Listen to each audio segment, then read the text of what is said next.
This station, its owners, or management do not necessarily endorse or approve the views, opinions, and content of this program and are not responsible for the hosts' or guests' comments and opinions. Any content provided by the host or guests on this station are of their opinion and are not intended to malign any religion, ethnic group, organization, company, individual, or anyone or anything.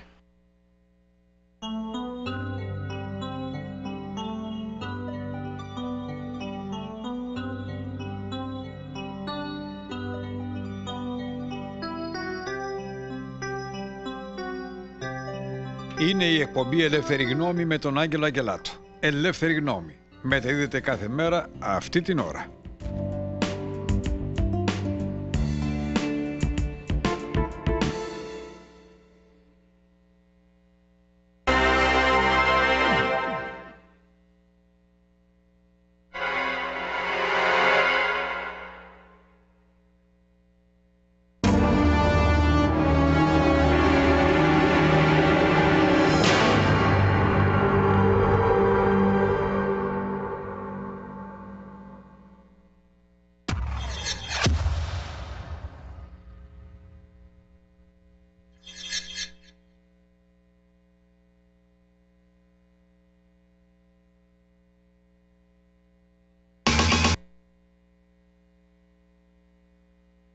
Χαίρετε, καλό απόγευμα σε όλους εδώ στις Ηνωμένες Πολιτείες της Αμερικής, στον Καναδά και στη Λατινική Αμερική. Όπου και να είστε, καλό απογευματάκι. Καλό πρωινό να έχετε, καλημέρα στην Αυστραλία, Νέα Ζηλανδία, στις Φιλιππίνες, στην Ιαπωνία, στην Κίνα, Σιγκαπούρη, στο Βιετνάμ, με πάρα πολλούς Έλληνες. Έχουμε και κριτικούς στο Βιετνάμ. Σιγά σιγά λέει πληθαίνουν οι κριτικοί. Άκου κριτικέ, τι λένε οι κριτικοί από το Βιετνάμ. Έχουμε για σου ρε Νίκο, κριτικέ, είναι άλλος Νίκος αυτός, εντάξει. Δεν ξέρω. Οι καλοί μη λέει και οι κριτικοί τσακώνονται ποιος θα πρωτοπάρει το όνομα Νίκος. Το καταλαβαίνετε τι γίνεται. Λοιπόν, έχουμε εκεί στο Βιετνάμ με το φίλο μας τον Νίκο τον κριτικό. Γεια σου αγαπητέ φίλε. Ο Τάκης ο φωτογράφος μας, ήμασταν εδώ πέρα πάντα.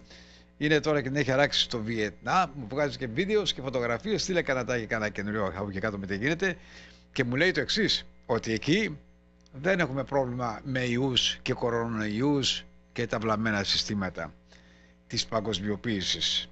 Ξέρω κι εγώ, δεν έχει τίποτα λέει. Όλοι κυκλοφοράνε ελεύθερα, χωρίς πάσχες, χωρίς τίποτα. Λοιπόν, καλό βράδυ να έχετε στην Κύπρο. Τι θα γίνει με αυτό το νησί, δεν μπορώ να καταλάβω. Την ταλαιπωρημένη Κύπρο, αγαπητοί φίλοι, 49 χρόνια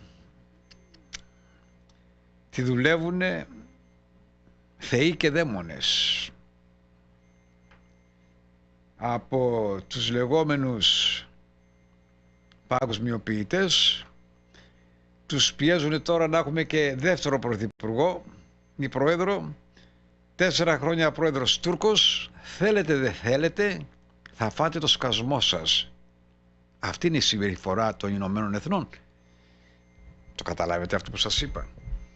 Θέλετε δεν θέλετε εσείς οι Κύπροι, θα φάτε το σκασμό σας. Έτσι μιλάνε τώρα αυτοί. Δεν έχει το μυς και με το σεις. Αυτό τελειώσανε. Θέλετε δεν θέλετε, θα φάτε το σκασμό σας. Αυτό που θα σας πούμε εσείς θα κάνετε και αυτό που θα σας δώσουμε στο πιάτο θα φάτε και τίποτα άλλο παραπάνω. Αυτό κάνουν και στην Ελλάδα. Και αυτό θέλουν να κάνουν και στην Αμερική. Αλλά στην Αμερική δεν το πετύχουνε. Διότι οι Αμερικανοί τροχίζουν τα όπλα τους. Περιμένετε και θα δείτε τι θα γίνει σε λίγο. Μακελιό θα γίνει εδώ στο Αμέρικα. Τέλος πάντων. Λόγω του ότι έχω όλη τη βδομάδα να παρουσιάσουμε για τα 200 χρόνια και την επέτειο της Ελλάδος μας, καλημέρα στην Ελλάδα ή μάλλον καλό βράδυ στην Ελλάδα, να περνάτε καλά και καλό βράδυ και στην Ευρώπη, σε όλα τα μέρη που μας ακούν οι φίλοι ακροατές και τηλεθεατές. Είμαστε στη Φλόριδα στον αέρα και να υπενθυμίσω γιατί έχουμε πάρα πολλά εκατομμύρια ακροατές που μας βλέπουν και δεν ξέρουν ακριβώς, πατάνε εκεί με τα μποξάκια που έχουν, το ένα το άλλο, με το Ρόκος, βλέπουν εκεί του YouTube κανάλια από εδώ, κανάλια από εκεί πέρα και πέφτουν σε αυτό το κανάλι. Τι είναι αυτό το κανάλι, λέει. Από πού έρχεται αυτό, εξωγήινο είναι? Όχι, δεν είμαι εξωγήινος, αγαπητοί φίλοι. Γιατί κάποιος μου λέει, Άγγελε, μου λέει εξωγήινος, είσαι, λέει, πρώτη φορά σε βλέπω, λέει. Αυτά που λες είναι τρελά πράγματα, λέει. Εγώ τόσο λες σε 100 άτομα δικούς φίλους σας βλέπουν, λέει. Κάθε μέρα πληθαίνεται το κανάλι. Μου λέει αυτά που λες, λέει, είναι αλήθειες, λέει. Δεν τα έχουμε ξανακούσει πουθενά. Δεν τα έχουμε ξανακούσει πουθενά. Και βεβαίως, λέει, και όχι μόνο αυτό, λέει. Καθόμαστε τώρα που είμαστε και κλεισμένοι στα σπίτια μας μέρα νύχτα και βλέπουμε εκπομπές εδώ και 30 χρόνια πίσω. 35 χρόνια πίσω βλέπουμε εκπομπές Ελευθερη και έλεγες αυτά που συμβαίνουν σήμερα, τα έλεγες εδώ και 30 χρόνια. Μάγος είσαι? Όχι, αγαπητοί φίλοι, δεν είμαι μάγος, ούτε μαντίας αδελφών, ούτε Άγιος είμαι, εντάξει, μην με μπερδεύετε, ούτε, πώς το λένε, τους άλλους οι οποίοι νομίζουν που θέλουν να σας κάνουν τους έξυπνους. Όχι, απλούστατα και εσείς μπορείτε να δείτε το μέλλον. Είναι πολύ απλό, αγαπητοί φίλοι. Δεν χρειάζεται να είμαι εγώ να σας πω το τι θα συμβεί αύριο. Εσείς ο ίδιος, εσύ ο πιτσιρικάς που με βλέπεις αυτή τη στιγμή και παίζεις με το iPad και με το κοπίλι και βλέπεις τα βίντεο αυτά, αντί να πάει να παίξεις κανένα βίντεο με γκάνες και αίματα, να βλέπεις να τρέχουν τα μάτια αίματα και από τις μύτες όταν σκοτώσεις κάποιον άνθρωπο και να τρέχουν τα αίματα και να ευχαριστήσεις και να λες τι ωραίο που είναι το αίμα, και να πας στο σχολείο σου να παίρνεις περίστροφο και να σκοτώσεις άλλα τα παιδιά γιατί θέλει να ζητήσεις αίμα. Διότι αυτοί είναι οι παγκοσμιοποιητές. Θέλουν να βλέπουν τα παιδιά σας να αισθάνονται ότι με το να σκοτώσουν κάποιον άλλον είναι ευχάριστο. Θα πάνε στον παράδεισο. Ψέματα είναι αυτά που σας λέω. Αίμα θέλουν τα παιδιά. Αίμα. Να βλέπουν αίμα. Τα παιχνίδια που βγάζουν είναι ειδικά φτιαγμένα για αίμα. Οι κινηματογραφικές ταινίες και τα Hollywood εδώ στην Αμερική διαλύσανε το Hollywood της Ιταλίας. Διαλύσανε τον ελληνικό κινηματόγραφο στην Ελλάδα που βγάζαν τις καλύτερες ταινίες. Που αισθανόσουν τόσο υπερήφανος να λέγεσαι Έλληνας και να έχεις μια τόσο καθαρή ελληνική γλώσσα και σήμερα ανοίγεις τηλεόραση και να έχει πορνεία, ανομαλία, ένας θεός και δεν ξέρω και εγώ τι άλλο, σατανισμούς, πράγματα κακό, όλα εναντίον της οικογένειας, εναντίον των παιδιών σας, εναντίον των κοριτσιών σας, εναντίον τα πάντα. Κάποιος μου έστειλε μια φωτογραφία προηγουμένως με έναν άντρα. Μπήκε στο Facebook. Γυμνός, με τα ποδάρια πάνω όπως πάει η γυναίκα που είναι έτοιμη να γεννήσει. Έτσι, εσείς οι μεγάλοι ξέρετε. Όταν μπαίνει στο μυευτήριο μια γυναίκα και θέλει να κάνει τον μπέμπι και θέλει να γεννήσει, ανοίγει τα ποδάρια της και περιμένει τον μωρό να βγει. Ήτανε άντρας. Και θα τοποθετούσαν οι γιατροί, λέει, ειδικές μήτρες για να μένει έγκυος ο άντρας και να δημιουργήσει παιδί, λέει, και θα λέγεται το κολόπεδο, θα λέγεται μου παιδό, να μην το πω και τη λέξη. Λοιπόν, το operation αυτό θα κοστίσει περίπου σε κάθε άντρα $1 με 2 εκατομμύρια σε κάθε ανώμαλο. $1 με 2 εκατομμύρια εφόσον ζει αυτός ο άνθρωπος και όσο θα ζήσει. Το process είναι η αναγέννηση εγχείρηση.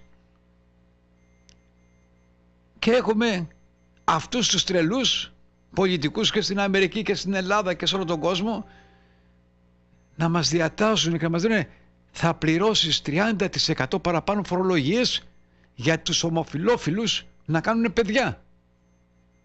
Να τους κόβουν το πουλάκι τους και τους βάζουν τρυπούλα. Το καταλαβαίνετε, γιατί αγαπητοί φίλοι? Και εγώ θα πληρώνω την ύφη και εσείς στην Ελλάδα και στην Αμερική. Το έχετε σκεφτεί αυτό το πράγμα καθόλου? Θα δουλεύω εγώ μέρα νύχτα 15 ώρες την ημέρα για να πληρώνω αυτούς τους μούλους? Δεν μπορώ, δεν αντέχω, να το πω και σήμερα. Πάμε αλλού τώρα γιατί θα τα πούμε άλλη εβδομάδα. Γιατί έχω πολλά να ξεράσω. Πολλά να πω. Τι να σας πω, έχω πολλά να πω δηλαδή. Τι να πω, οι κατάσκοποι της Ρωσίας που πήγανε κάτω στο Τέξας, στα σύνορα με το Μεξικό, με τις ΗΠΑ και μας βγάλανε στη φόρα την αλήθεια το τι γίνεται εκεί πέρα με τα παιδάκια που κλέβουνε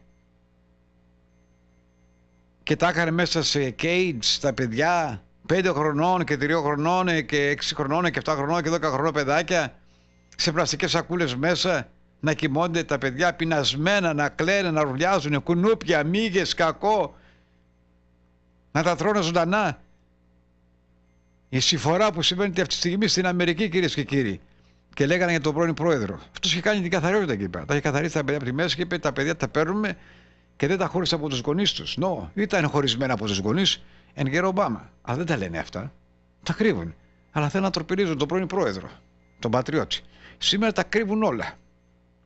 Λοιπόν, δεν με παίρνει ο χρόνος. Η ώρα είναι 5 και 23 λεπτά. Θα συνεχίσω την εκπομπή σήμερα από τη Βοστόνη.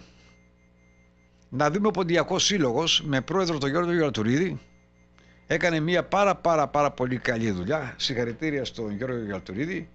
Επίσης θα να συγχαρούμε και τον πρόεδρο, ο οποίος κατακυνηγείται από θεούς και δαίμονες, από 5 άτομα κατακυνηγείται, εντάξει, όχι από ομοσπονδίες. Σας παρακαλώ, πιστέψτε με, 5 άτομα, 5 ανήθικους ανθρώπους, οι οποίοι θέλουν να το καθαρίσουν από τη μέση. Εάν έχουν πρόβλημα, δεν θα ήθελα να βγάλουν τα δικαστήρια στη φόρα. Και αυτό χτυπάνε οι καμπάνες σας στη Βοστόνη, τα δικαστήρια που καταδικάστηκαν 2 φορές, εντάξει, και τις απάτες που κάνανε. Λοιπόν, είναι σήμερα η μέρα για τα 200 χρόνια. Αυτό που θέλω να πω είναι το εξής, θα δούμε εδώ, και ευχαριστούμε και τον πρόεδρο που και αυτός βοήθησε να γίνει αυτή η τελετή κάτω, όπως και εδώ στη Φλόριδα, έδωσε $2.000 στην Επιτροπή της Περιγράψεως. Ο πρόεδρος, επαναλαμβάνω, ο πρόεδρος, ο σημερινός πρόεδρος, το τονίζω για μερικούς οι οποίοι θέλουν να τον καθαρίσουν από τη μέση. Ο πρόεδρος, ο σημερινός πρόεδρος και ο αυριανός πρόεδρος, που γίνεται σύσκεψη τώρα, με τη βοήθεια τη δική μου, της Φωνής των Ελλήνων, μιλώντας σε όλους τους προέδρους των Ομοσπονδιών για αυτόν τον άνθρωπο και στην Ελλάδα, για να δείτε τη δύναμή μας, και ότι οι 5 οι οποίοι το δικαστήριο τους έφαγε τα λεφτά που αρπάξαν από τη Μαρτίου μέσα από τα δόντια τους, εντάξει, και τα πήγανε στην Εθνικό, δεν θα τους περάσει. Τελεία και παύλα. Πάμε λοιπόν με τη Βοστόνη. Είναι πολύ ωραίο και ενδιαφέρον το πρόγραμμα. Μετά από τη Βοστόνη θα σας παρουσιάσω για τα 200 χρόνια που παρουσίασε μια σπέσια 20 λεπτή εκπομπή το Μουσείο της Ταμπας. Και θα παρακαλέσω τους πάντες να πάνε στο Μουσείο της Ταμπας, όπου εκεί το Μουσείο της Ταμπας έχει πάρα πολλά ωραία αγάλματα, αγγεία από την Ελλάδα, διάφορα, τα οποία ενδιαφέρει να πάτε και τα παιδιά σας να γνωρίζουν την ιστορία των παππούδων τους στο Μουσείο της Ταμπας. Είναι και μια Ελληνίδα η οποία δουλεύει εκεί. Λοιπόν, ας τα δούμε και τα δύο αυτά και τα υπόλοιπα που έχω να σας παρουσιάσω σήμερα. Συνεχίζουμε.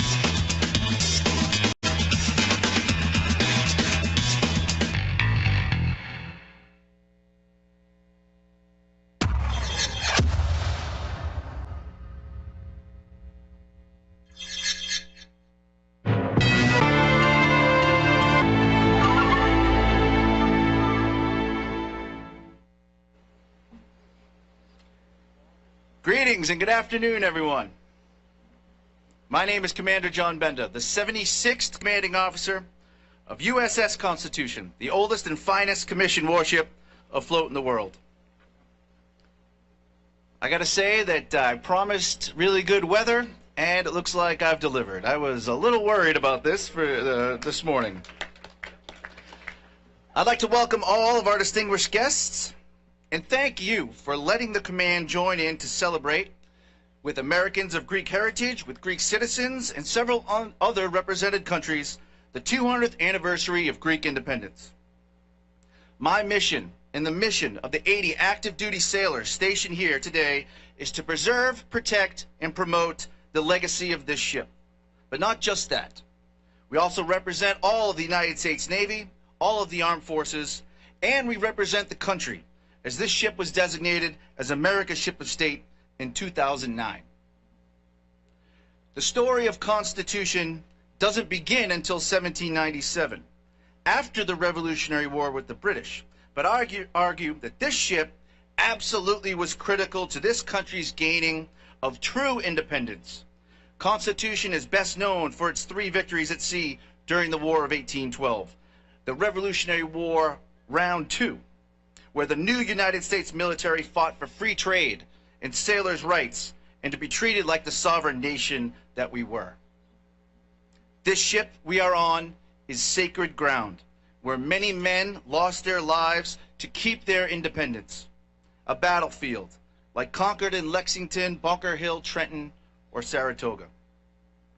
After the War of 1812, the ship, known then as Old Ironsides because of its impenetrable hull, went on to serve in the 1820s in the Mediterranean Squadron, which I'm excited to hear more about from you and some of our guest speakers.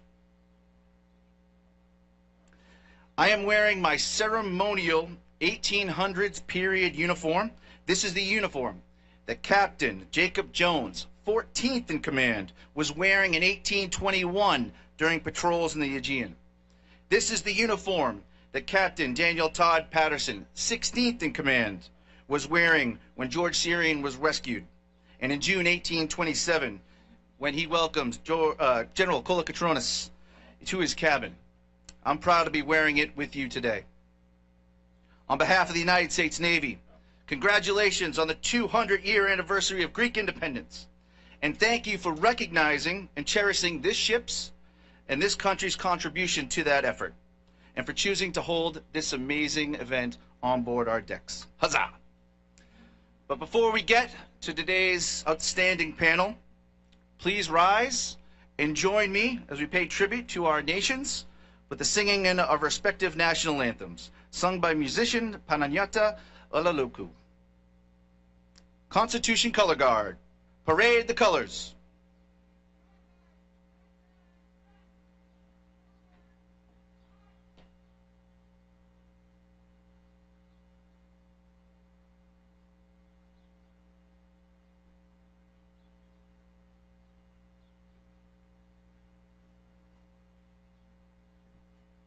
Time.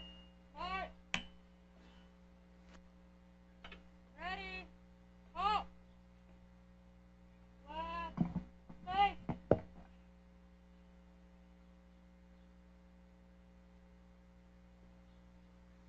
Παρακαλώ να τραγουδήσουμε όλοι μαζί τον εθνικό μας ύμνο. Σε γνωρίζω όψη τους την τρόπο. Σε γνωρίζω την όψη που με βιάει τη γη. Απ' τα κόκαλα βγαλμένη των Ελλήνων τα ιερά και σαν πρώτα ανδριωμένη χαίρο και ελευθεριά. Και σαν πρώτα ανδριωμένη χαίρο χαίρε ελευθερία. Και πρώτα ανδριωμένη χαίρο χαίρε ελευθερία. Το μικρόφωνο είναι okay? Is the microphone feeding back?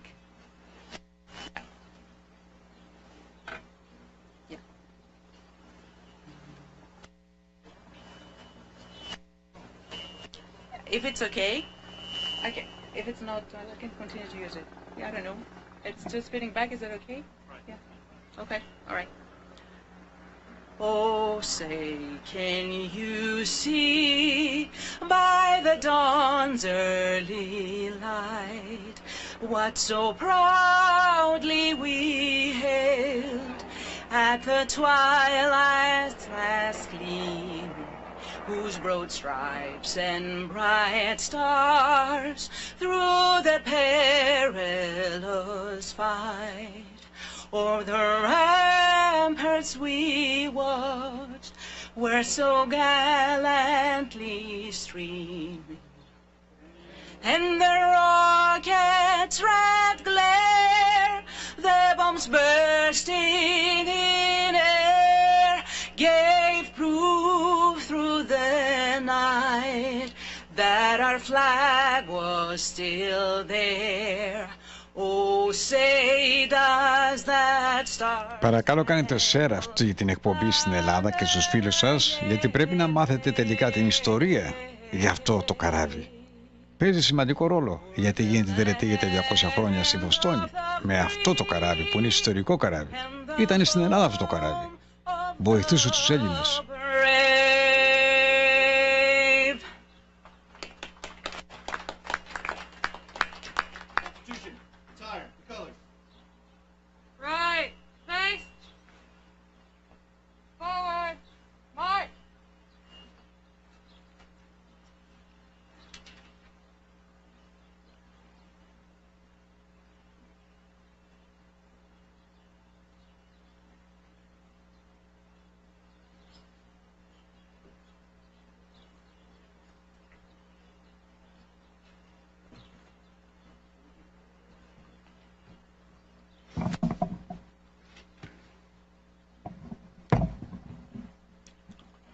Sovereign Lord, the author and sustainer of human freedom and dignity, and the source of our liberty, we invoke your blessings upon all who have gathered this afternoon to commemorate the 200th anniversary of the Annunciation of the Greek nation, whose struggle for freedom began in March of 1821.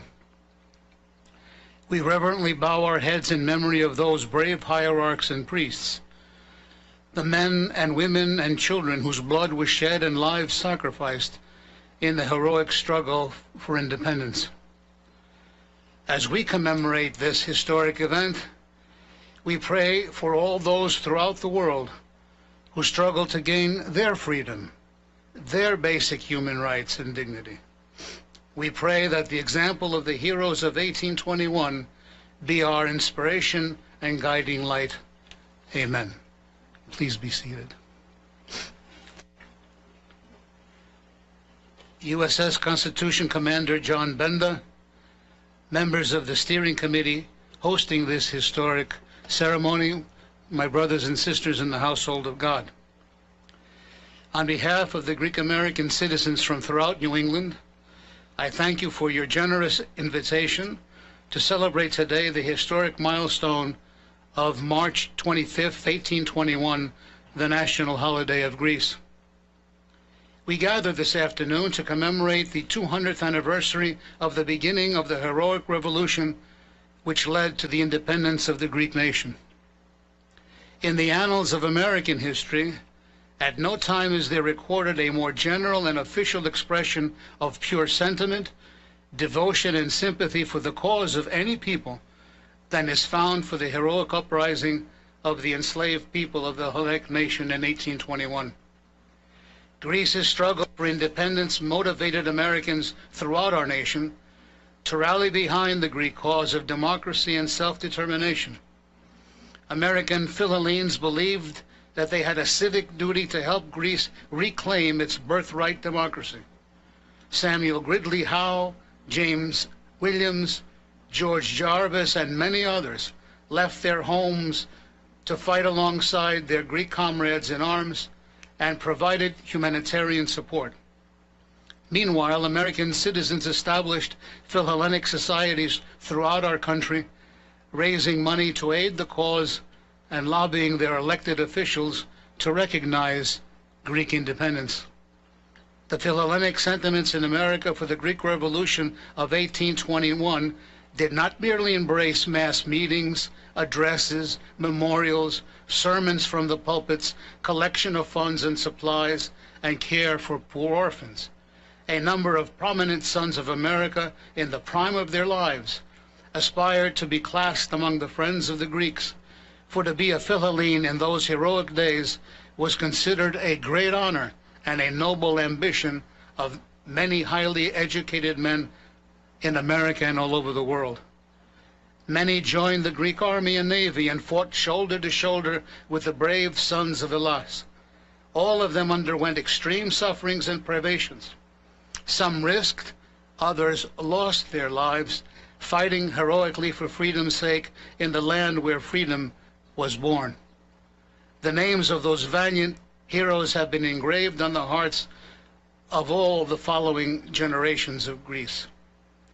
We gather to respectfully remember that the USS Constitution was in the Mediterranean Sea during the years of the Revolution, as well as in the Aegean Sea, where it escorted safely to port merchant vessels delivering humanitarian aid to the suffering Greek population. This aid was sent from throughout the United States, from countless Philhellenes who supported the revolution. The role of the USS Constitution as part of the Mediterranean Squadron was to keep the sea lanes open to merchant shipping. History informs us that Kolokotronis and Kanaris were among many Greek dignitaries that boarded the USS Constitution during the Greek Revolution. Here, on this historic warship, on old Ironsides, we pay tribute to its sailors, past and present, in particular George Syrian, a young Greek boy who was saved from certain death by sailors who sailed on the USS Constitution.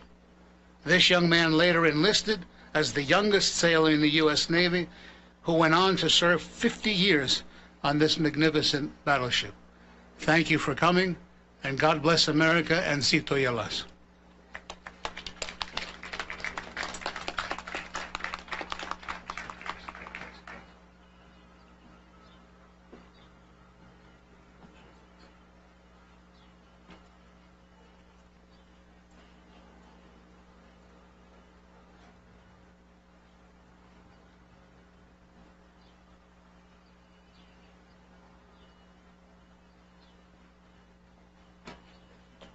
Thank you, Your Eminence. I would like to bring up to the podium now our beloved Consul General of Greece here in Boston, Mr. Stratos Efthimiou.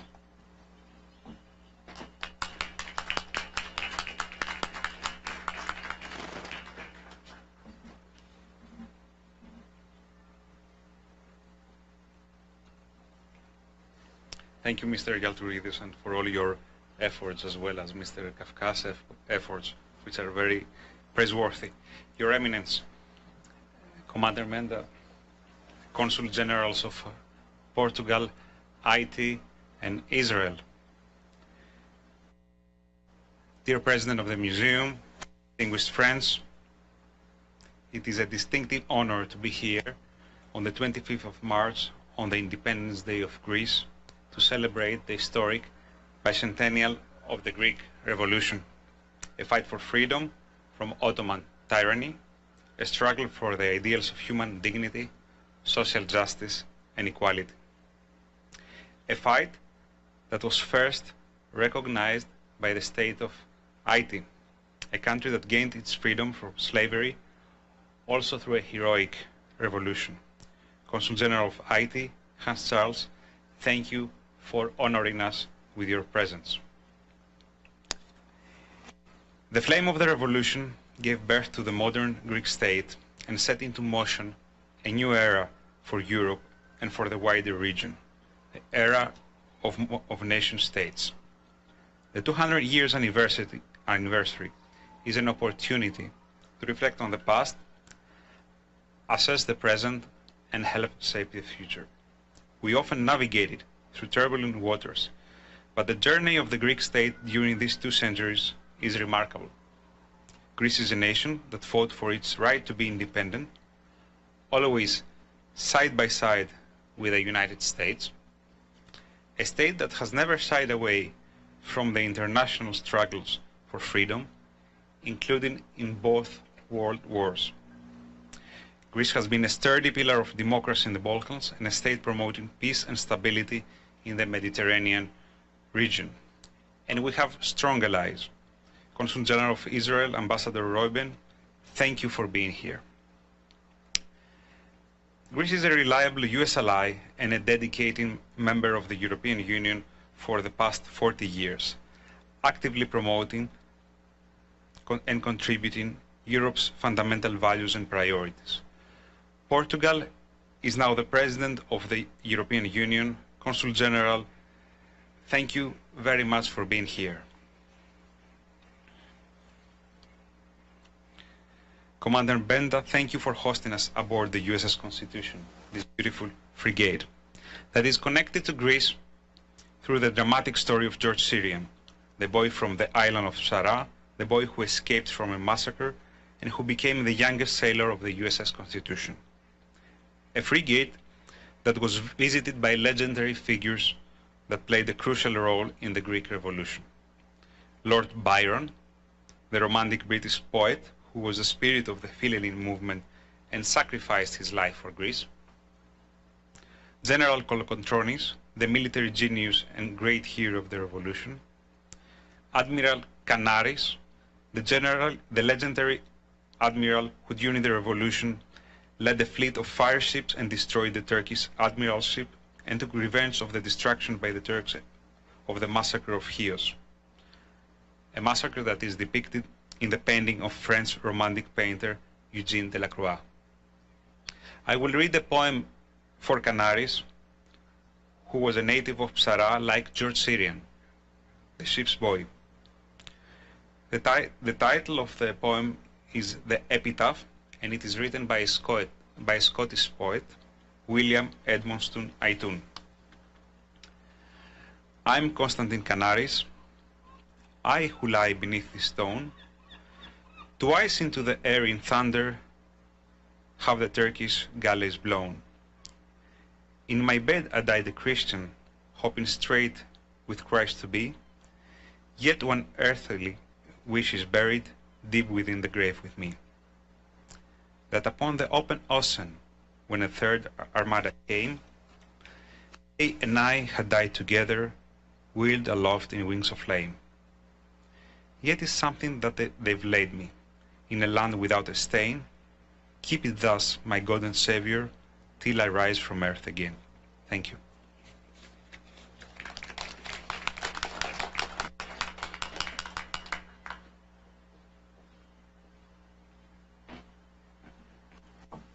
Thank you, Consul Euthymio.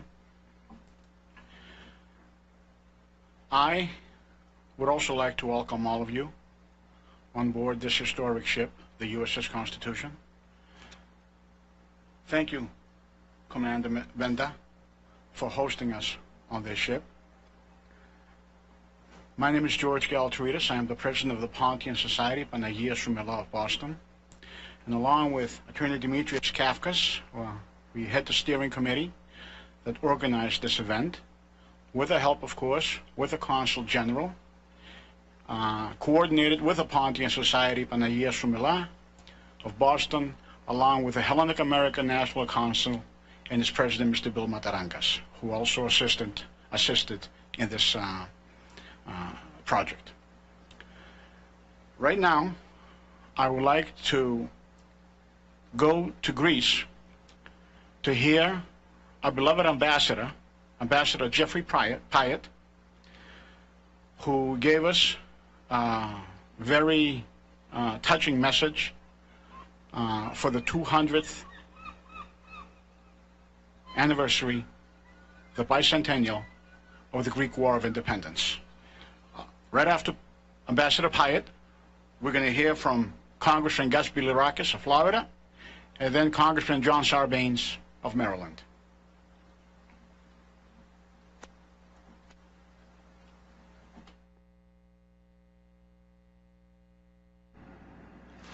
Kalimera. I'm Jeff Pyatt, the U.S. Ambassador to Greece. On behalf of the U.S. Embassy, I want to thank the Hellenes and Philhellenes Steering Committee and the Pontian Society of Panagia Sumela of Boston for inviting me to join your commemoration of the 200th anniversary of Greek independence. Today, the United States joins Greek people around the world to celebrate the birth of the modern Greek state and the 200-year friendship between our countries. The Greek and American revolutions are uniquely intertwined, inspired by our deeply ingrained belief in the system of government the ancient Athenians called demokratia, because the power or the right to rule flows from the people. No one knows this better than the people of Boston, who famously threw 342 chests of tea into Boston Harbor in 1773 to protest unfair taxation without representation. As the inheritors of ancient Athenian principles, early American Philhellenes felt a similar duty to help Greece reclaim its birthright of democracy. Boston was home to some of the most well-known American Philhellenes, including Samuel Gridley Howe, who served as a volunteer soldier and Surgeon General in the Greek Army, and Harvard University President Edward Everett, a founding member of the Greek Committee of Boston, which provided humanitarian aid to the Greek people and lobbied elected officials to recognize Greek independence. It's especially fitting that you are commemorating Greece's bicentennial aboard the USS Constitution, a symbol of the honor, courage, and commitment of America's sailors that was never defeated in battle. During the Greek Revolution, Old Ironsides joined America's squadron in the Mediterranean Sea under the command of Captain Jacob Jones. While keeping sea lanes open to merchant shipping, the naval squadron also facilitated quiet, informal diplomacy in the Mediterranean and protected private American vessels, delivering humanitarian relief and provisions from our Philhellenic committees to the Greek people. William Fleming, a Marine aboard the USS Constitution, wrote extensively about his experiences in a personal journal that is on display at the USS Constitution Museum. Through him, we know the USS Constitution received both Admiral Konstantin Kanaris and General Theodoros Kokoutronis in 1827. Of Admiral Kanaris, Fleming wrote, "He's one of the bravest men that the Greeks possess," and he described the general as a very majestic-looking man and a great warrior. I recently had the opportunity to visit the new Philhellene Museum in Athens, which is scheduled to open in just a few weeks.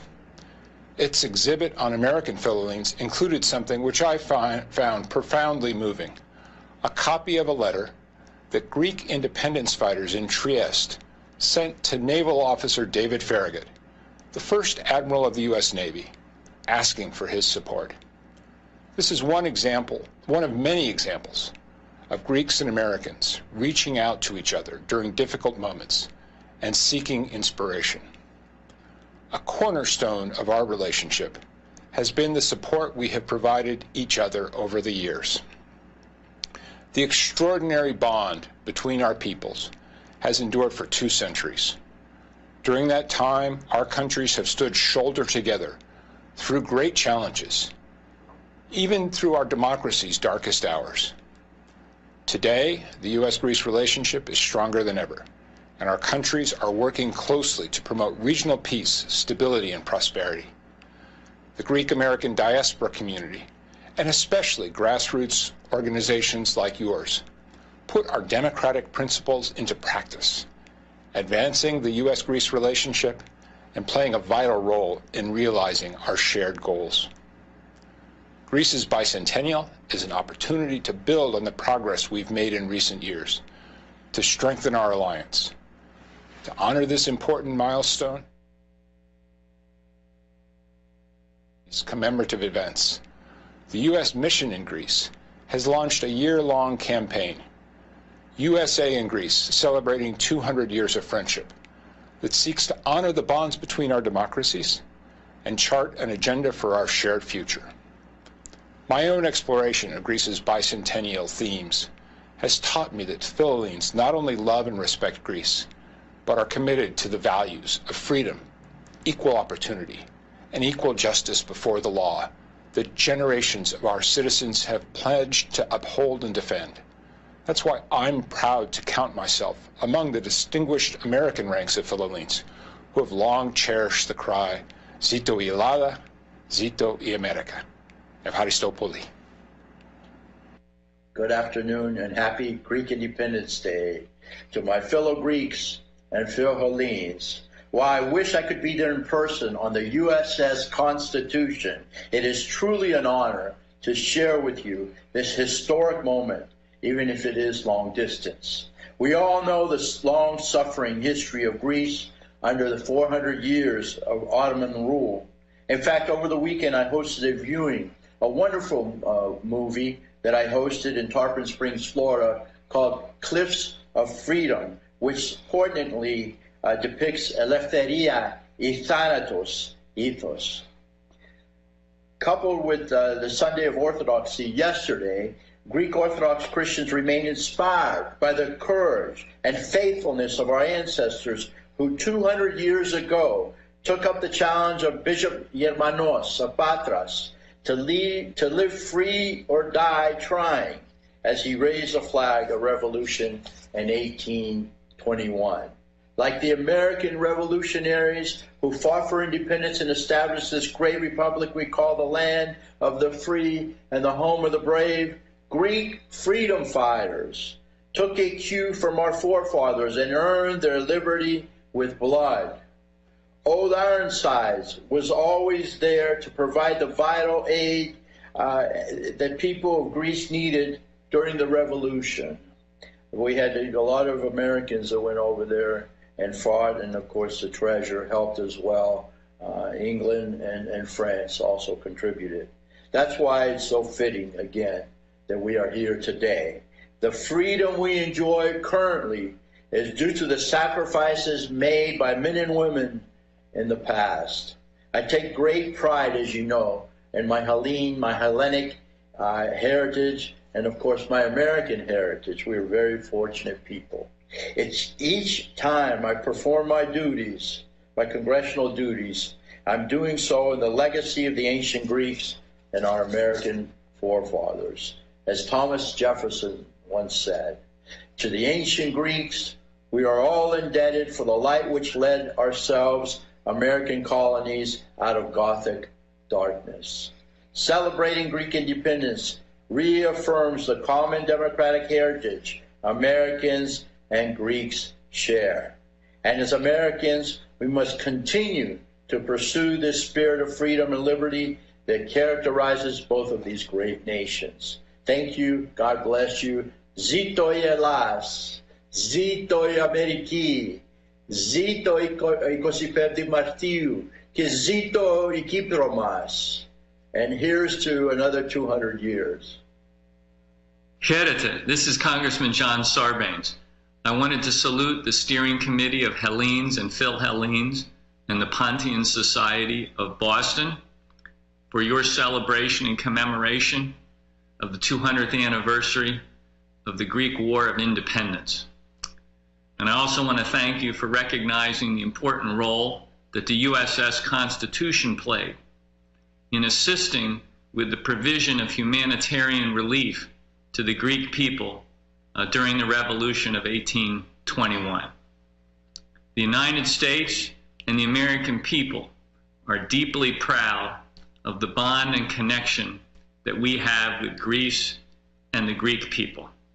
Zito Elas, Zito Ameriki, και Zito Ελευθερία.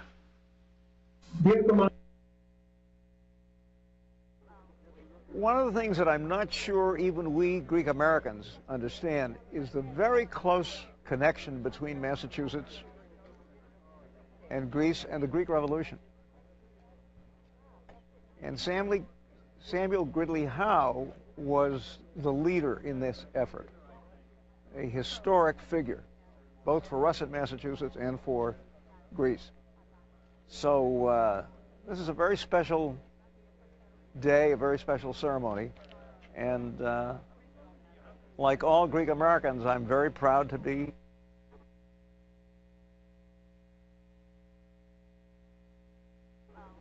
one of the things that I'm not sure even we Greek Americans understand is the very close connection between Massachusetts and Greece and the Greek Revolution. And Samuel Gridley Howe was the leader in this effort, a historic figure, both for us at Massachusetts and for Greece. So this is a very special day, a very special ceremony, and like all Greek Americans, I'm very proud to be a Greek and to be in a position where I can be part of this and hail this close relationship between the Commonwealth and Greece. It's very special, and it's good to be here.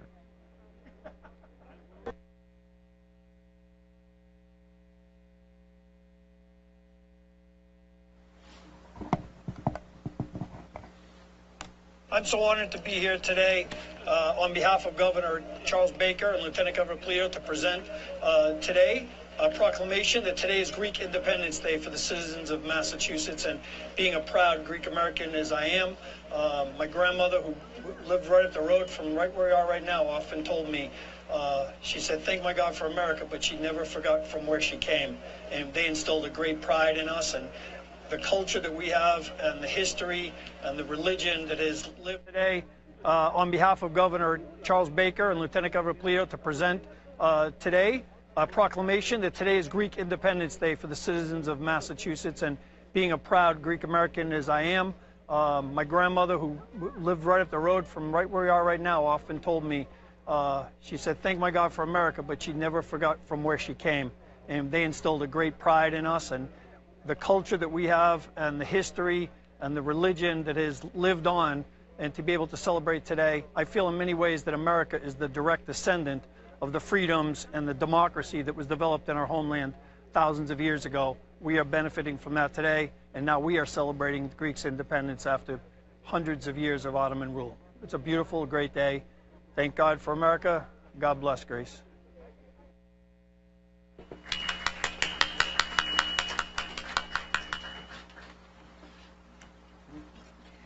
As we sit on the deck of this glorious ship with the breeze and the flag, imagine being a 10-year-old boy sailing into Boston Harbor for the first time, seeing these shores of a new adopted homeland. George Syrian had already served at sea for over a year at this point. He first joined Constitution's crew in the rank of boy, carrying messages, the least experienced on board, but he had been promoted to the rank of ordinary seaman. When he came ashore here in Boston, he was starting a new life with no idea what that new life might hold for him. But fortunate for him, Lieutenant Randolph, an officer on USS Constitution, tucked him under his wing, traveled with him, supported his education, took him to New York City, where a professional artist painted a portrait of George Syrian, a 10-year-old with the fire in his eyes, the hope, wearing the blue jacket of a sailor and a neckerchief, and that look in his eye that had so much future ahead of him. He didn't know that he would serve 53 years in the United States Navy, one of the longest careers ever. He served 3 times on this ship itself. He served from the Mediterranean, that first voyage to the United States. He was aboard when she sailed around the world, 1844 to 1846. At that time, he was the gunner. He had learned gunnery from another Greek American, from George Marshall. He had been schooled by him in gunnery, ended up marrying his daughter, and then became gunner aboard Constitution. And again, at the end of his career, he served aboard during the Civil War, when Constitution was a training vessel for the Naval Academy. So his story is a story we are so proud to share at the USS Constitution Museum. Just across the dock, we generally welcome over 350,000 visitors a year and share that inspirational story. I invite all of you to come and join us on April 8th or thereafter, when we will be reopening our doors. But I think we are so fortunate to celebrate this moment and realize that George Syrian sailed into Boston Harbor on July 4th, 1828, as we talk about celebrating independence, to arrive at your new nation on the day of celebration and marking that the values that we all stand for, to fight for freedom, for independence, what this ship represents. So I welcome all of you, and I thank you for being here to share in George's story on the decks of Constitution.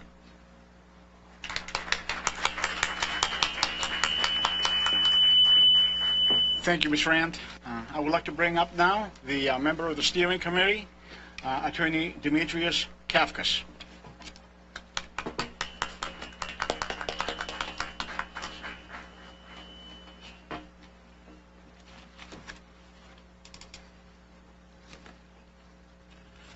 Commander Bender, Your Grace, distinguished Consul Generals of Greece, Israel, Portugal, esteemed guests, Hellenes and Philhellenes.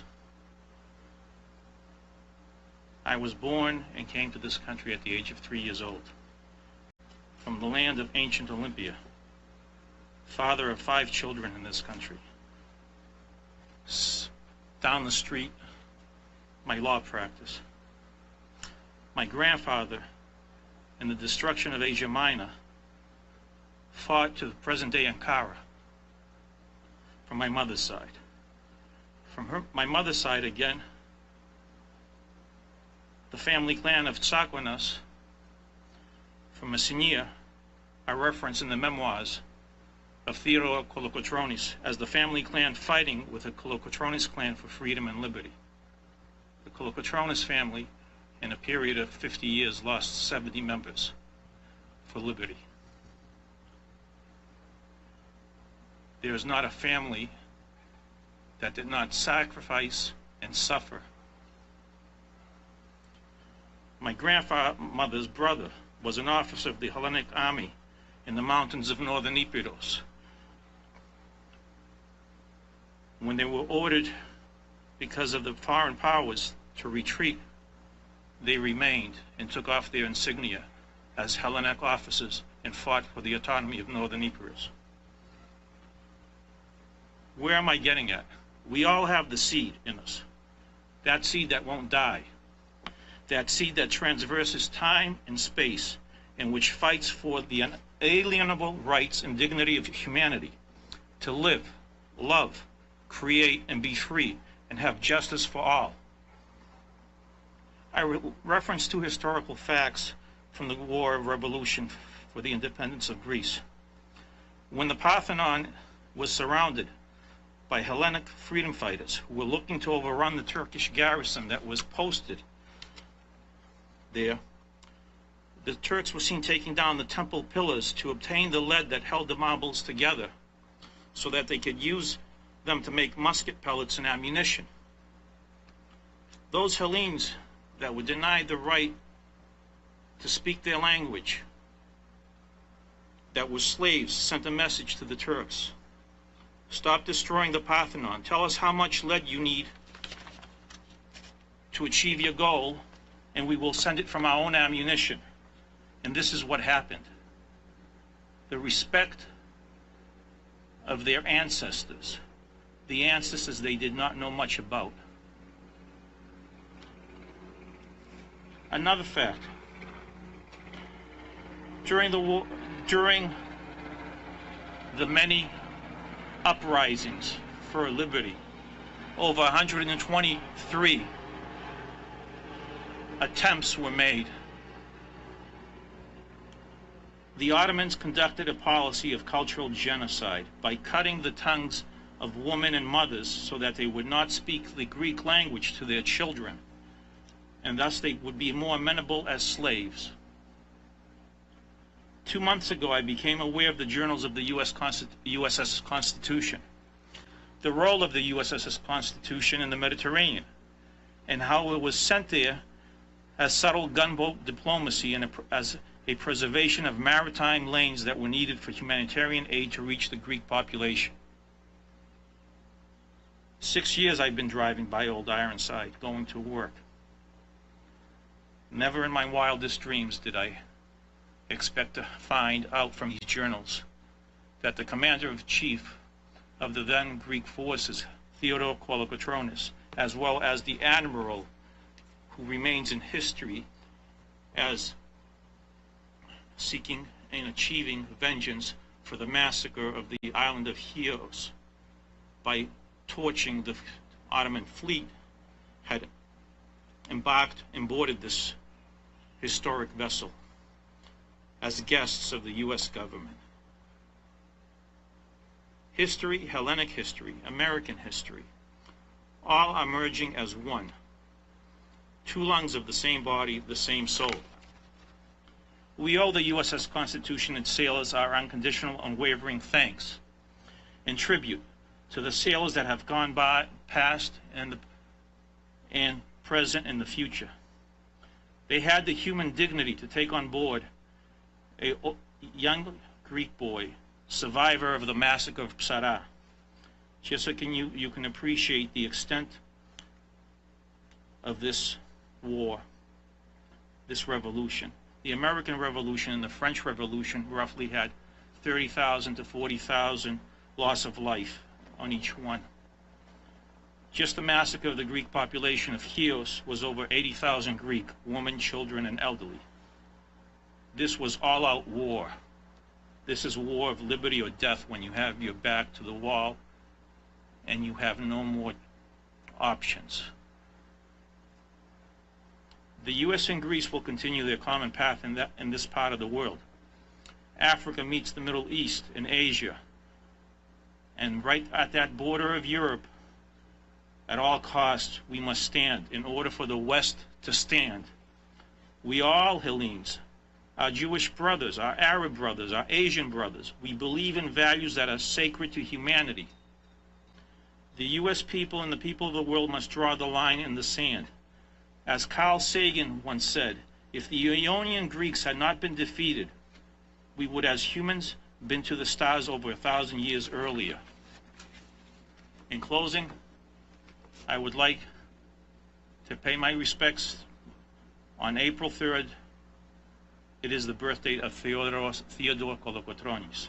It is also the date where the Third National Assembly of Greece convened and the first governor of Greece was elected, Ioannis Kapodistrias, who is well known worldwide for his achievements, not only on behalf of Greece, but the Swiss canons, Candonia, as well as foreign minister of the then Russian Empire.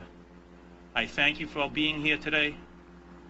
Be proud, and there is no pain, there is no gain without pain. Thank you.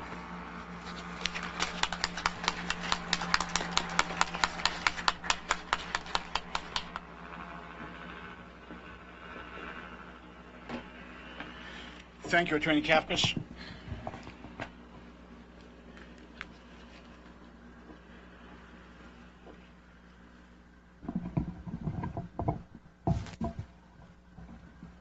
Thank you, Ben. It all started in 1071 AD at the Battle of Manzikert. That's when Byzantine Emperor Romanos lost that battle for all the wrong reasons. How and why it happened, it's a discussion for another day. The Fourth Crusade notwithstanding, a downward spiral commenced. And that spiral became vicious, especially in the 15th century. Culminated by the fall of Thessaloniki in 1430, the fall of Constantinople in 1453, and the fall of Trapezunda in 1461. That was the final blow. For the next 360 years, all of mainland Greece and most of the Aegean islands were under Ottoman occupation. But during those 360 years, there was the will to be free. There were 124 recorded rebellions by the Greek people to be free again. Only 20 years after the fall of Trapezunda, Korkodilos Kladas and the people of Mani rebelled. They liberated lands up the Ionian coast, all the way up to Himara and Epirus, only to be crushed.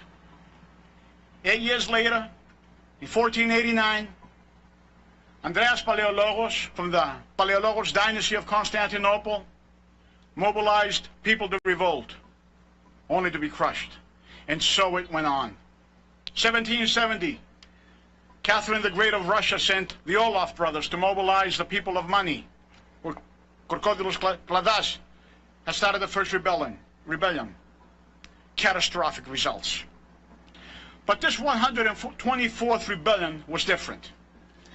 It was meticulously organized and planned by a covert organization whose members were shrouded in secrecy. Something like the Sons of Liberty here in Boston. At the suggestion of Ioannis Kapodistrias, it was headed by Alexandros Ypsilantis, who hails from Trapezunda. A little side note here, the Pontian Society Panagea Sumela of Boston, we members also hail from that part of the Black Sea called Pontus. That's exactly where Alexandros Ypsilantis came from. So Alexander Ypsilantis started the first military campaign of the Greek Revolution of this 124th rebellion on February 22nd, 1821, up in Moldavia and Wallachia, what is today Romania. He mobilized the Greek people that lived up there. And 2 days later, on February 24th, 1821, he issued his proclamation, "Fight for faith and motherland." A few weeks later, on March 17, 1821, the people of Areopolis down in Mani rebelled.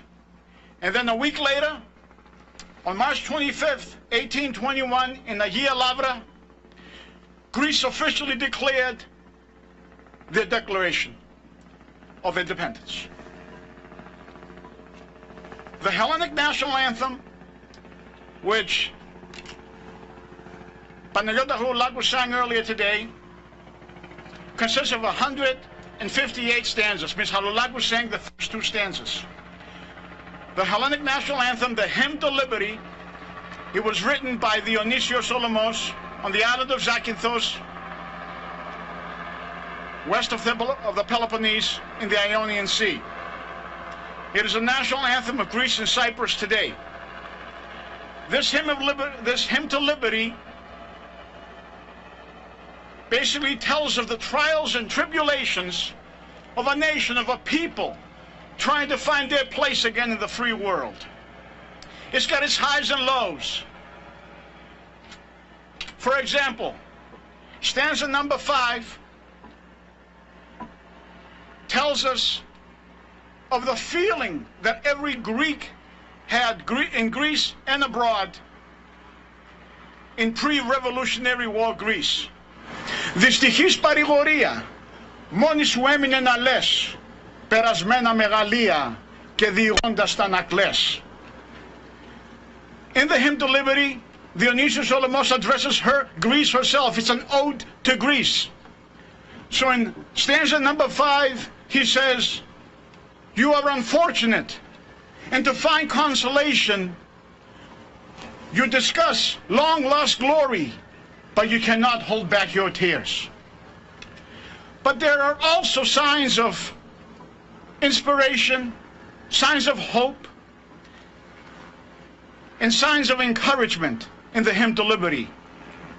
Stanza 78 underlines the unbroken racial continuity between the revolutionaries in Solomon's time and their ancient Greek ancestors, the warriors Leonidas, Diinekis, and the rest of the 300 Spartans. «Ο 300 σηκωθείτε και ξανάρθετε σε μας. Τα παιδιά σας θέλει δείτε πόσο μοιάζουνε με εσάς. All 300 rise and come back to us so you can see your children and how they are no different from you». And there is another stanza in the Hymn to Liberty which also offers more inspiration. And that stanza explains why we are here today aboard this very ship in this country. Stanza 22. Καρδιακά χαροποιήθη και του Βάσιγκτον η γη και τα σίδερα ενθυμήθη που την έδαιναν κι αυτοί. Wholeheartedly joyful is also Washington's land, and the shackles that bound her she remembers firsthand. Dionysios Solomos in 1823 knew very well what was going on in this country on these Atlantic shores in those then 24 American states. The Greek War of Independence, as we have said, started in 1821. In April of 1822, there was a crime against humanity, a horrendous event in the island of Chios, the Chios massacre, as Attorney Kafkas explained earlier. When the news of that crime against humanity reached these shores, A great mobilization started here. Greek committees were formed, most of them spearheaded by Protestant clergy, and a lot of them coordinated by great men such as Daniel Webster, Thomas Winthrop, Edward Everett, John Quincy Adams. These Greek committees were up here in Boston, Providence, New York, Philadelphia, New Jersey, all the way down to New Orleans. In addition to these Greek committees, great men, such as Dr. Samuel Gridley Howe, whose two descendants are here with us today. We're going to hear from them soon. George Jarvis, Jonathan Peckamilla, they risked their lives and they went to Greece to fight along the revolutionaries. Dr. Howe was the Surgeon General of the Hellenic Navy during the Revolution. George Jarvis, the Greeks baptized him Zervos. He gave the ultimate sacrifice. He's buried in Argos. He was buried there in 1828. Jonathan Peckamilla from Vermont. When he came back from Greece, he adopted a Greek orphan. That Greek orphan came back to Vermont. Then he went to law school. He opened up a law practice in Oshkosh, Wisconsin, and later became the first Greek-American congressman to serve in the United States Congress, Lukas Miltiadis Miller. There was a great sentiment here in America. In upstate New York, on the shores of Lake Ontario in 1822, in order to honor the Greek Revolution, a territory was called Greece. And today, north of Rochester, New York, there is a town called Greece, New York. In Michigan, to honor the brother of Alexandros Ypsilantis, Dimitris Ypsilantis, they named a city after him, Ypsilanti, Michigan, in 1825. The Greek committees, they raised funds. They held fundraisers in schools, churches, theaters, and they raised tens of thousands of dollars at that time.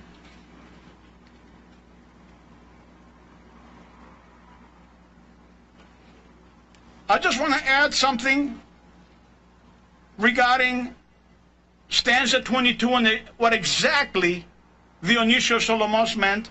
And it's a short paragraph. Let me read it to you from the Boston Recorder and Telegraph, dated Friday, February 26, 1827. Old Jacob of 76 sends $1 to the Greek Committee at New York, and it's the only money with the exception of 37.5 cents which he has been the owner of since the day that Lafayette, the great champion of liberty, passed through Newark on his way to the South. He has no pension for his 5 years and 2 months services in the War of Independence. He lives with a relative who is a poor day laborer near the Newark Mountains. He has got his dollar by trapping 2 dozen of quails. And, quote, if he had trapped 2 millions, the poor sufferers in the cause of liberty should be welcome to them all. That is exactly what Dionysios Solomos meant in stanza 22. Old Jacob of 76, who fought in George Washington's army, he was a veteran. He was not well off. However, he gave 1/3 of his wealth to the Greek Committee. Those ships, those committees, they raised funds, and with those funds, they bought food, they bought clothing, and they bought better medical supplies. And then, as we heard from Ambassador Pyatt, those medical supplies, all that humanitarian assistance, it was shipped to Greece on merchant vessels, private merchant vessels, and that's where the story of this ship comes in. This ship was part of the Mediterranean squadron in the 1820s, and the good time of that period it spent in the Aegean Sea. And it escorted those ships carrying the humanitarian assistance to the Greek ports so that aid can reach its rightful recipients. The Turks wouldn't even dare bother this ship because, as I call it, Commander Benda, 2,200 tons of diplomacy. So the story of this ship is a big reason we are here today to celebrate 200 years of Greek independence. As the ambassador had noted, Admiral Konstantinos Kanaris and General Theodoros Kolokotronis were invited to board their ship. On May 11, 1827, Admiral Kanaris boarded their ship, and William Fleming, a Marine private who kept a private journal, wrote in his journal, and that journal is located right across there at the USS Constitution Museum.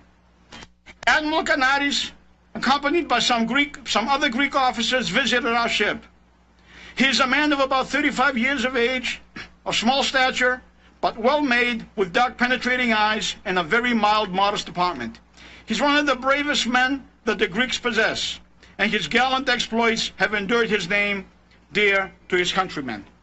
A few weeks later, on January 1st, 1827, General Theodoros Kolokotronis was invited to board their ship. Marine Private Fleming wrote of the Kolokotronis, "While laying here, we were visited by the celebrated Greek General Kolokotroni. He is almost 50 years of age, of great stature, with large features and a determined look. He is altogether a very majestic-looking man and a great warrior. The Greek soldiers look upon him as their main support in their struggle for liberty. His very appearance animates them, and seldom he leads them into action without being victorious." So today, we are here to thank the American people for all the help they have given our ancestors in their struggle for freedom 200 years ago. We're here to thank the crew of the USS Constitution, their crew past and present, for their support. And of course, if it wasn't for a few more nations that helped us, namely the French, the British, and the Russians, at the famous battle in the Bay of Navarino in 1828, that battle sealed Greece's independence, and the first Hellenic Republic was a fact a little while later. Thank you very much.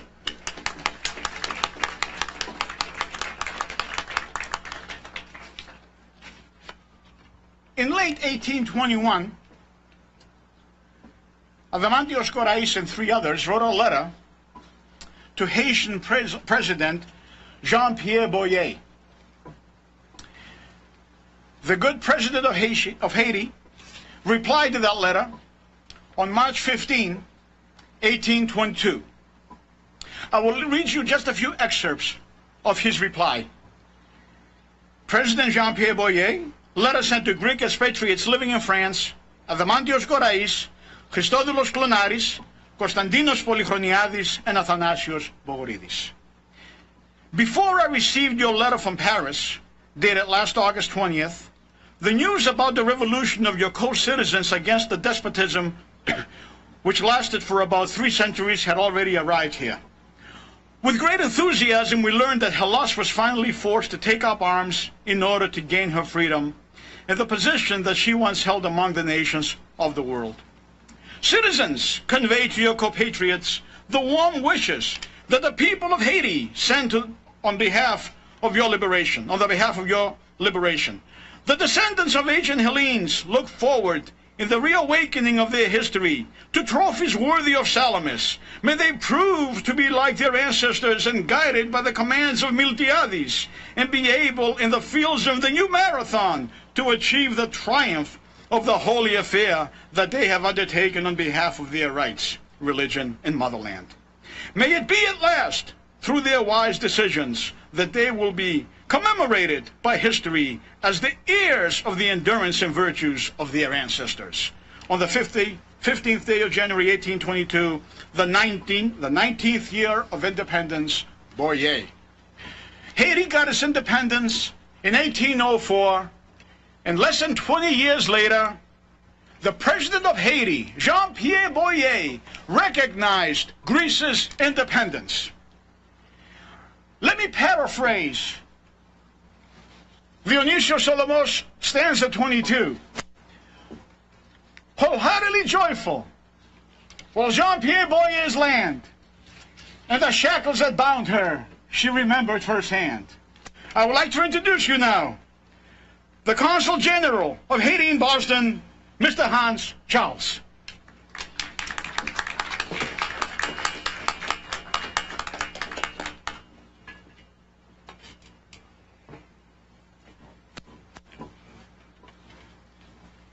Thank you, sir.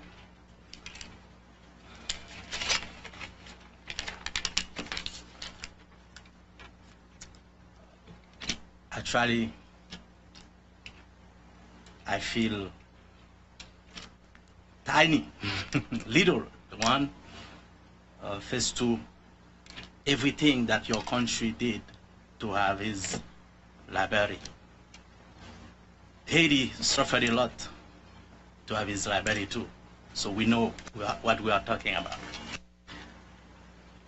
His Eminence, dear Consul General, dear other Consul Generals, Commander, Ambassador, special thanks to the Consul General of Greece in Boston for this invitation. Mia zesti ankalia to the Greek people. It's an honor for me to represent Haiti this afternoon for the great celebration of victory on the exploitation of man by man. While in the Republic of Haiti was striving to have its independence recognized by its former executioner on 1822, President Jean-Pierre Boyer, by his letter to the great academic Adamantios Korais, made Haiti the first country that recognized the independence of Greece from the Ottoman Empire, which was exploiting the country since about 300 years. And then, during this year 1821, President Boyer would have to pay exorbitant sums to the former colonizing country, France, so that it could recognize the independence of Haiti. Independence acquired on the battlefield, but not given. However, it did its best to help other countries to have their own liberties, even they don't have enough money to pay for their own library they have suffered for and they battled for. This magnanimous gesture of the state of Haiti at that time confirms the adage that says that the poorest are often the most generous people because they know what suffering is. People who are in need understand better the pain of those who are struggling to get themselves out. Haiti has known misery and stigma, so it understands how other borderline countries feel when they are bowed under the weight of slavery and misery. This is why we join our force with Greece for its liberation. Even today, in this period of pandemic, where there are no borders to the spread of the COVID disease, solidarity between people is the best weapon to the common enemy. On behalf of the Republic of Haiti, I wish a happy Independence Day to the people of Greece around the world. Finally, I will add that my country, Haiti, continues to pay the heavy burden of this war of independence and its solidarity with the people we were living in situation of exploitation. Thus, I take this opportunity to solicit the solidarity of all of so that Haiti can take a new one up and break out on this infernal circle of chronic uncertainty. Long life to solidarity between peoples to overcome all the evils that border our world. And let us create a world of peace. Life is good for everyone. Happy Independence Day, dear Greek friends. Thank you.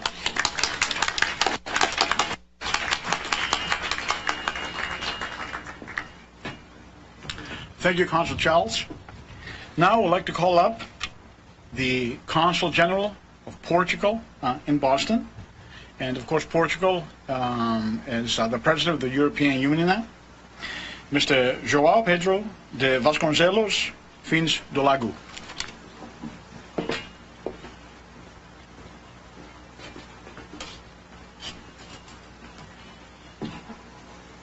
Mr. Consul General of Greece, dear friends, Stratos, Commander, Eminency, Excellencies, dear colleagues, distinguished guests, ladies and gentlemen, it is a pleasure and an honor to be here today. And on behalf of the European Union, I wish all Greeks a joyful celebration of the 200th anniversary of their independence. Dear friends, Greece is at the very matrix of Western civilization. The fact that it survived and reconquered its independence made the whole world stronger. Greece had not recovered independence 200 years ago. Our world would be a world with very different values, no doubt. We cherish Greece for the heritage we have received, cultural and political, that is indeed the fingerprint of the Western civilization and beyond. We thank Greece for democracy.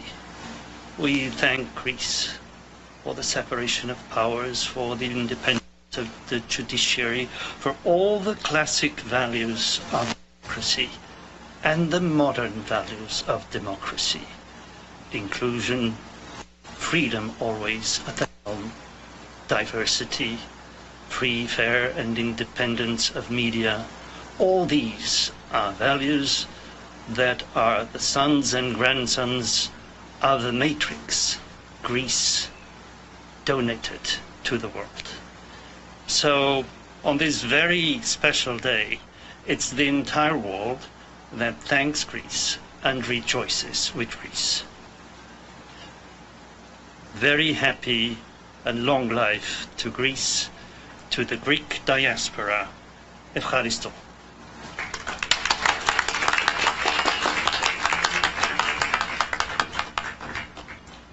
Thank you, Consul.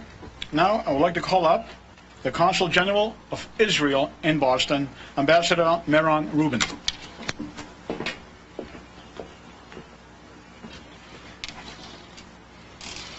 Thank you very much, Consul General, Your Eminence, Commander, my fellow diplomats, ladies and gentlemen. It really is a pleasure to be here today with you.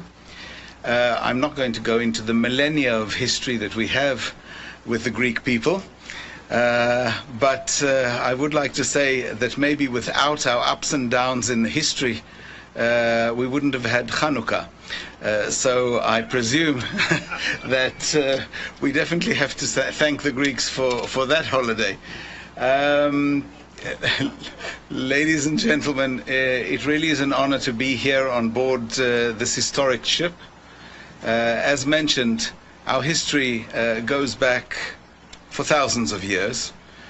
Greek influence over the Holy Land was a very important one in history, and we learned a lot. And as my eminent predecessor here on the podium said, without Greece there would be no democracy and no importance of, as you said, the basis of Western society. And I think we have a lot to thank the Greek people for that. I would really once again like to wish Greece a very happy bicentennial. The last few decades, I think, have brought about a closeness that has not existed before between our two countries in the Eastern Mediterranean. I think we have a lot to look forward to, and I hope that the following few millennium will be wonderful for both of us. Thank you very much.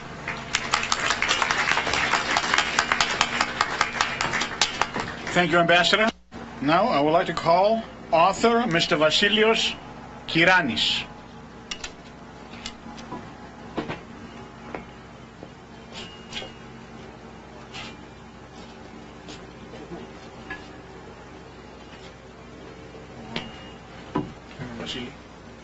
I don't know what to say now because everybody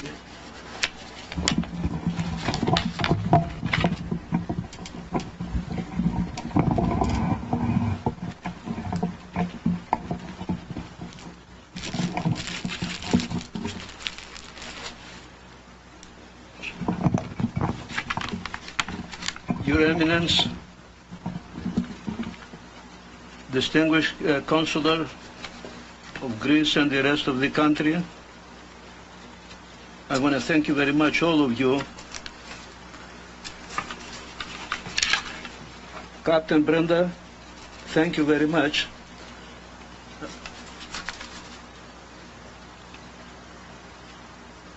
Ladies and gentlemen, esteemed members of the Hellene and Philippine Steering Committee, Attorney Kafkas and Mr. Gialturidi, the great orator,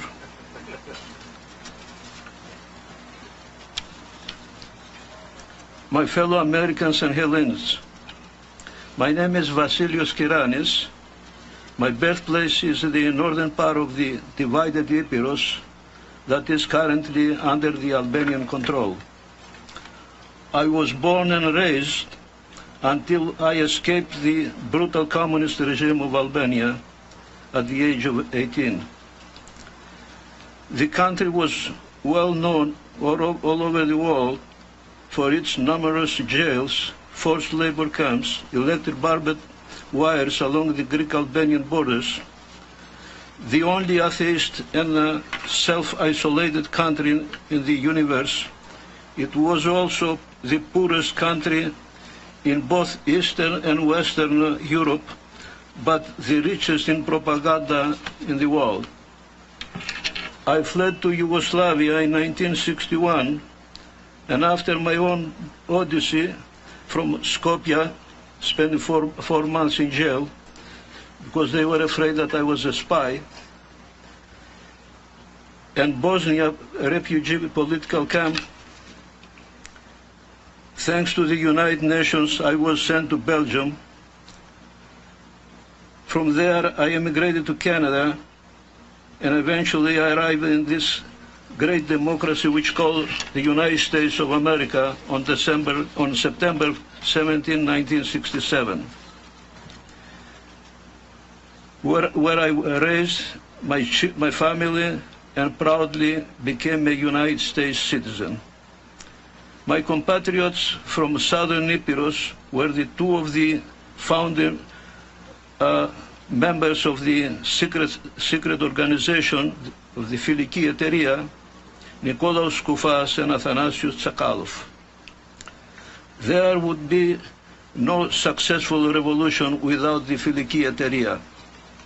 Since the fall of Constantinopolis in 1453, there were many revolutions that were bloody and unsuccessful. The well-organized revolution of 1821 by the Φιλική Εταιρεία was pan-Hellenic, from Pontus and Asia Minor to Thrace, Macedonia, Epirus, all the Ionian Islands and Aegean Islands to Cyprus. I am proud and honored to be on this historic Navy warship, the USS Constitution, Captain Breda. The flagship of the United States of America holds a special place in my heart because in its chambers it once hosted two of the leading military leaders of the Greek Revolution, Theodoros Kolokotronis and Konstantinos Kanaris. The two of them were worthy prodigy of their ancestors.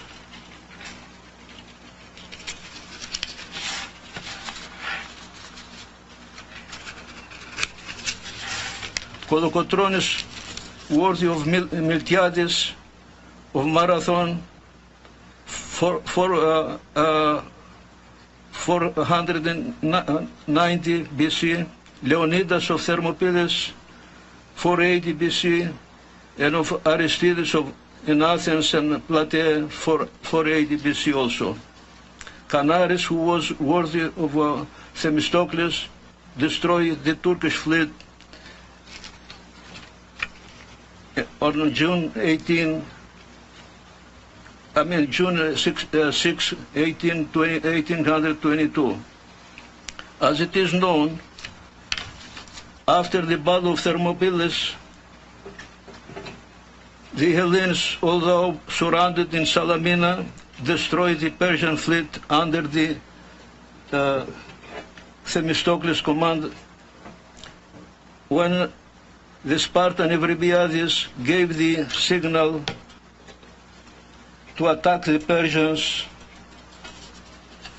by singing the paean victory praise, «Ω παιδες Ελλήνων είτε ελευθερούτε πατρίδε ελευθερούτε δε παιδας γυναίκας θεών τε πατρών έδι θήκαστε προγόνων είναι υπερ πάντων αγών», which means sons of the Greek advance to liberate your fatherland, your children, your wives, the temples of your gods, the tombs of your ancestors. Now comes the final battle. Even the Greek revolutionaries, fought bravely. They liberated only Peloponnesos, a part of central Greece, and few islands. Unfortunately, too many Greek provinces were left out of the Greek borders, including my birthplace, Epirus. The two people, the American and Hellenic, are both intertwined.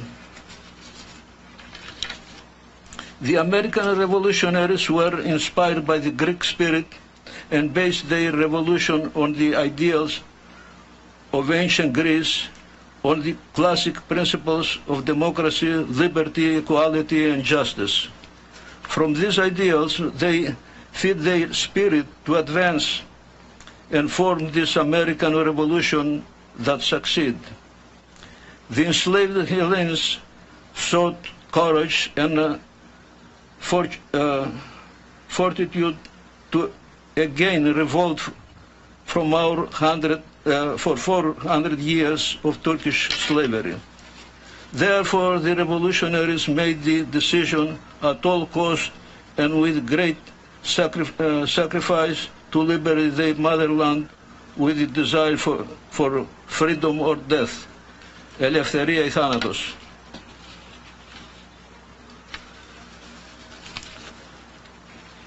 I want to thank you very much. I wish you the best. And merci beaucoup, Haiti, the first country that recognized Greece from the beginning without hesitation.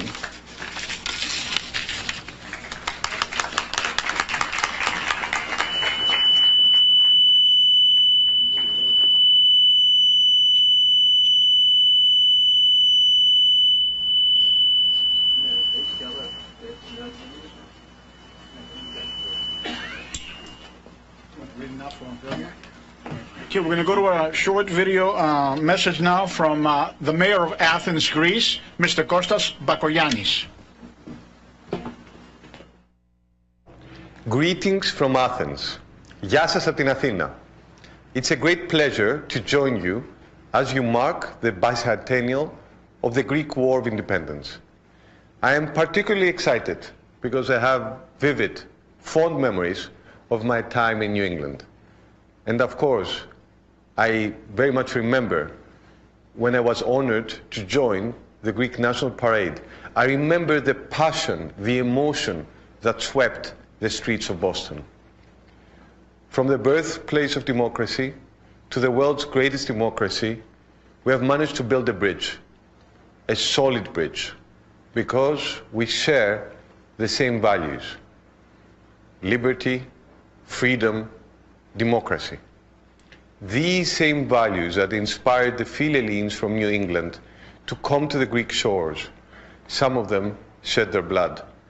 Some of them even sacrificed their very lives. Not for Greece just as a country, not for Greece just as a state, not for Greece just as a nation, but because of this overreaching, overriding belief in something that's greater than ourselves. A belief that is symbolized in Greece on the 25th of March of 2021. Χρόνια πολλά, ζήτω η Ελλάδα.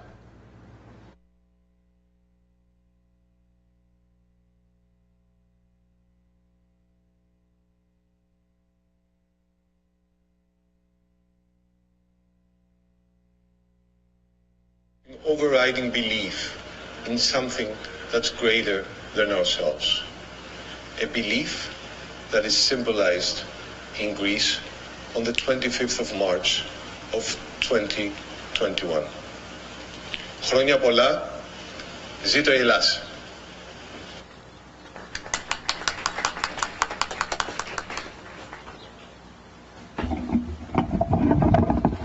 A little higher. The next guy, the next speaker is quite tall. I would like to call up our beloved sheriff of Middlesex County, Mr. Peter Katugian.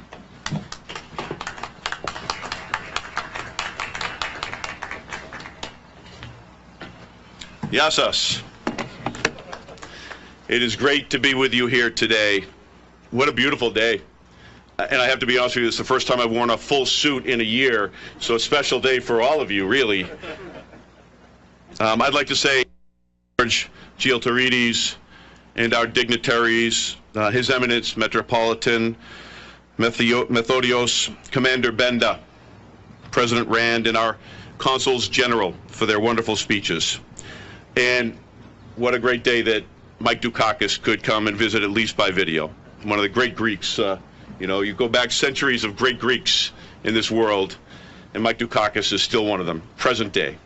Not just a three-time governor, not just a presidential candidate, but a man that still walks the walk and talks the talk and believes in doing good for so many people. Truly the embodiment of everything that makes the Greek people great. I want to say a thank you to a friend of mine, Nick Papadopoulos, that couldn't be here, but it's through his invitation with George that I am here. He's taking care of a loved one right now. I'd like to say that Greeks and Armenians are, as much with the Jewish population, apparently through millennia, are bonded by culture and by experience. And I'm proud to be here, to be Greek with you today. Both experienced genocide at the hands of the Ottoman Empire, which was truly more of a Christian genocide than an Armenian genocide, right? We sometimes forget that there were 150,000 Pontian Greeks and 10,000 Assyrians that also lost their lives during this genocide because they were Christians. Both achieved independence, Greek a little before Armenia. Both have rich cultures of art and food and literature and Christianity. I had the great blessing of visiting Greece twice to speak about the genocide, the Christian genocide. To sit and speak in Athens and Thessaloniki, which was a larger Greek Pontian population, and Lavrios, and I will admit I snuck over with my wife to Santorini at one point too. It was a magical experience, and I am so hoping to get back there. I want to also tell you a story that all too often our cultures are tied in, one in a very happy day and one in a mournful day, because your Independence Day ties in with our genocide, our Martyrs' Day. And if you recall, a number of you would have been at the State House, where these two events sometimes happen at almost the same day, and on occasion they happen on the very same day. And I remember Greek Independence Day was going on, and Armenian genocide commemoration was going on after that, and I had a number of my non-Armenian, non-Greek staff that were there, and I said, when you walk through the building, there'll be Greeks and Armenians everywhere. You won't be able to tell the difference. And I asked them later, could you tell the difference? And one of my non-Greek, non-Armenian staffers said, she said, oh, I can tell the difference. And I said, how was that? She said, the Greeks were way better looking. That hurt a little bit. I also have to say that you also have Giannis, which is a great Greek, right? Defeated the Celtics last night, but Brad Stevens has extended the deadline and is sending a crew to Yerevan, Armenia. There's a mythological 7-foot Armenian that's going to come to the Celtics and be our freak. Both of our people bravely sought independence from the Ottoman Empire's yoke. What carried our people forward was the hope of self-determination, the light of freedom, and this ship represents so much of that. Not just for the Greeks, because there's another Armenian connection with this. Moses Galician came to this country penniless. Ms. Rand, you would know this story. Penniless. Created a copper factory. Made some wealth for himself. Being a true patriot, appreciative, much like your community is of this great country and the refuge, but not just the refuge, but the opportunity it gave, knew that the U.S. government was about to scrap the USS Constitution. On December 11th, 1905, December 11, 1905, Moses Galician wrote to the U.S. government 12 words. I'll give you $10,000 for the Constitution, Old Ironsides. Will you sell? The simple act of another immigrant that appreciated what this country offered rallied the public so much so that they preserved the USS Constitution today. Another connection for our communities. We are tied in so many ways, and it is an honor to be with you here today on such a beautiful day. Americans provided some of that light, the light of freedom that I spoke about. Those who served on Old Ironsides 200 years ago, you've heard, who kept the shipping lanes open for humanitarian aid, who gave not just refuge, but a home and a life to George Syrian, a child. Their actions made real the promise of freedom in a way that no one could have known the impact of those simple actions by decent people that very day. These were not just Greek Americans, nor Phil-Hellenes. They were people of all backgrounds. They were Americans. This is a lesson as important today as it was then. So I say thank you so much to the Pontian Society of Boston for reminding us, and I think it was as the Consul General for Portugal said, we cherish Greece, we cherish the Greeks. I'm proud to present a citation from the Middlesex Sheriff's Office, to all whom these presents may come greetings. May it hereafter be proclaimed throughout the county and the Commonwealth that the Honorable, the High Sheriff of Middlesex, on behalf of a grateful citizenry, does this day pay homage to the Pontian Society, Panagea Sumela of Boston. In 200 years of Greek independence, the Greek people returned democracy to its birthplace and further enriched a vibrant and beautiful country. This monumental anniversary was inspired and assisted by brave Americans such as the crew of the USS Constitution. May the shared story of Greek and American independence continue to light the lamp of freedom around the world for generations to come. Given this 25th day of March 2021, by myself, Peter Katujian, Sheriff of Middlesex County, Evaristo Parapoli. Thank you very much.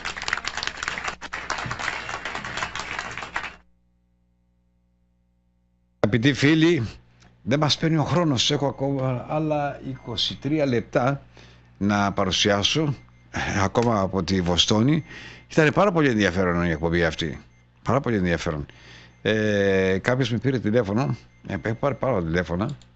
Συγχαρητήρια, λέει, στον πρόεδρο του Ποντιακού Συλλόγου, τον Γιαλτουριδη, για αυτή την όμορφη εκπομπή η οποία έγινε.